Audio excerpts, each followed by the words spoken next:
Defender 2000 is like a sister to Tempest 2000, almost like a mirror to it in many ways. It shares developers after all, you can tell with all the bullfighting on the high scoreboards. I love the idea of the Red Dwarf crew owning a Jaguar. It feels totally like it belonged on that show, and I can absolutely picture Lister playing some Tempest 2000. Sharing similar stylistics to Tempest, Defender 2000 goes for more kaleidoscope, rainbow patterns and flowing colours kind of a look. So you got Classic Defender, which is just a plain old arcade kind of thing. Defender Plus, which is that but with more cool visuals, and then the 2000 mode. The batshit hard as fuck chaotic swarming trance with power-ups about 100 levels, bonus stages and all that good shit. Defender Classic is very quaint. It's extremely basic, but it's good to have as a palette cleanser and still has flair in the particle scattering and bright lasers. And failing to, or deliberately, killing the humans, and there's some very 2600 style screen flashing, as the ground erupts beneath you like some kind of dry spaghetti earthquake. The effect's very surprising the first time you see it, and I find myself killing the grounds people just to see it sometimes. But in Defender, failure breeds failure, because sure, you don't have to worry about the people, but no, the swarms of enemies practically double, and the game of careful shooting and deliberation turns into just crazed gunfire. I really like how you have the choice though. You don't have to save the people, you still ultimately only lose once you yourself are dead as fuck. So deliberately not saving them is a perfectly valid choice. It's a cool dynamic that adds a simple brute force element of strategy, since your high score is still really your only main goal. There doesn't feel like there's levels so much, unlike Tempest. Sure, they're both arcade high score games, but Tempest has more design in the wireframe pipes that made it feel like progress. Only the enemies really changed in Defender, and they all just follow the same basic philosophy of ram you up the ass. But ayo, who cares when sick neon star effects? Having 5 high score letters is also great. I mean, there's only so many 3-letter words I can think of. But yeah, Defender moves very fast, so you really need to pace yourself. As great as it feels to zip all around, touching the enemy is instant death without some kind of shield, so speed controlling is crucial. In the Plus mode, I love the kaleidoscope ground, like an Earthbound battle back, and the Northern Lights background too, the random blue cubes, the 2000s arcade space carpet aesthetic is very strong here.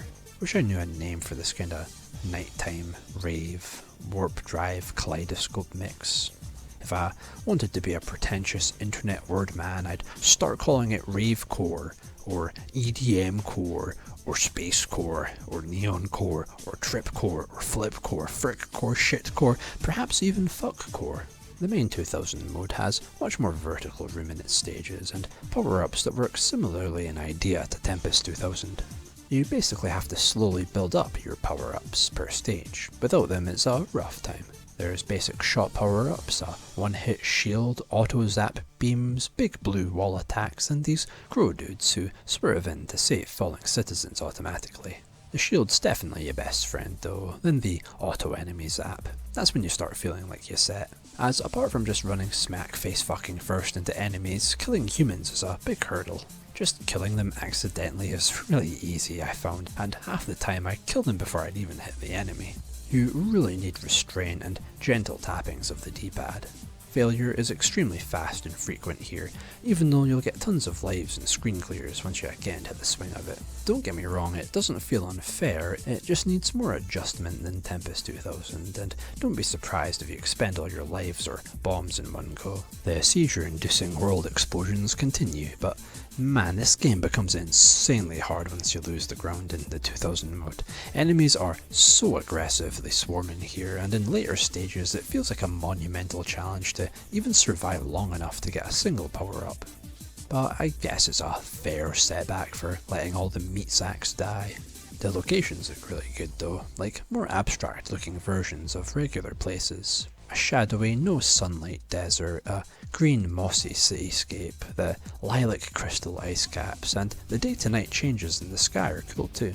And all the voices of the humans are great, because it's not like you're saving the world, but instead just the same one random guy over and over. Like, bro, please stay the hell inside, dude. Can you not see the flying goldfish bowls, alien death footballs, and magical space frisbees? The effects on the human saved screens are really cool too, and with enough points, why, what a joyous occasion this is. The music is another big deal for me here too. It's definitely not as impressive as Tempest 2000's soundtrack to me, but it feels much more tailor-made to fit on the Jaguar this time. The vast majority of the soundtrack is here from the CD version, and the songs themselves are sort of like the opposite of Tempest 2000's, in that they have a much more structured feel to them. A very different style. Noticeably less about crazy drum fills, sequences, and dissonant sounds strung together with softer ambient moments. Nah, Defender 2000's soundtrack is punchier, more riff heavy, with clearer lead instruments and a bassier, dancier feel. Much more consistent too, with no sections that really deviate much. No, it's much more straightforward, but not to a fault at all. I love the ballsy sections of lead guitar coming out of nowhere and the almost bouncier, synthier sound of the melodies. It's got some real big city vibes, some real Soul Hackers type shit. If Tempest 2000 is the desolate industrial outskirts of the Blade Runner cities, lone night walks and late evening travel, then Defender 2000 is the city centre bus stations, the less popular nightclubs and the views from the dirty Bayside high-rises. I especially like track 5's big blasting chord melody that sounds almost exactly like something I'd actually thought up once before.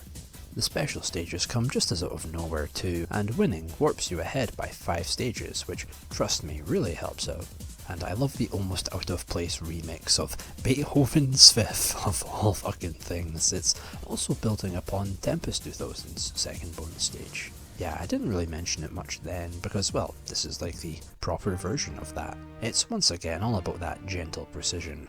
Glide this ball of light, and with its fluctuating tempo that matches the song's shifting pace, tap the left and right to remain moving along the half-pipe road of green stars, almost like a rhythm game. The Tunnel of Stars looks amazing, and while I much prefer Tempest 2000's bonus round, this has got much more of an addictive, God I really want to beat this shit kind of quality. And I don't even know if tapping to the pulse helps, but man, it sure feels like it does. It's a really cool juxtaposition to the rest of the game, even if a little bit awkward.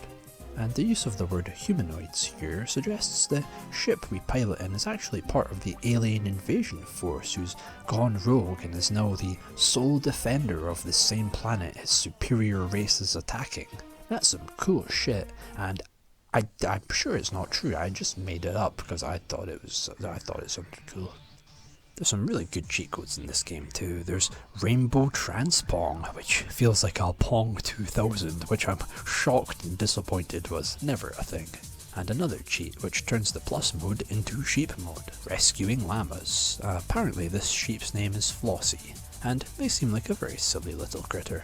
The final boss of Defender 2000 is the Camel AT-ATs, and they're hard as hell. Even using up all my bombs, I just ended up cheating my way to the end screen. The obsession with fuzzy bovine and sheepish animals is so fucking specific, I love it. Hell yeah, I mean sheep are cool, I had plenty of sheep all around me where I used to live. And beating the game unlocks the Vindaloo difficulty. Man, this game really was made by Lister himself. And yes, I would again love to take you up on this offer, but I'm afraid I'm going to be too busy playing more Jaguar games to eat anything anytime soon.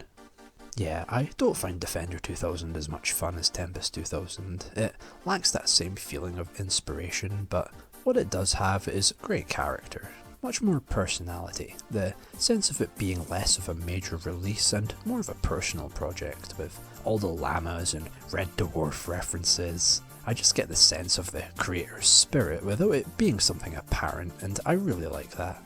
It feels like it was just made by some British guy who likes curry and watches Red Dwarf and plays a shit ton of classic arcade games, and I really get that. It's a great companion, a great palate cleanser to the main course that Tempest 2000 provides. A kindred spirit, so to say. Even if not as special, it's still got that same addictive arcadey charm that I find myself coming back to every so often.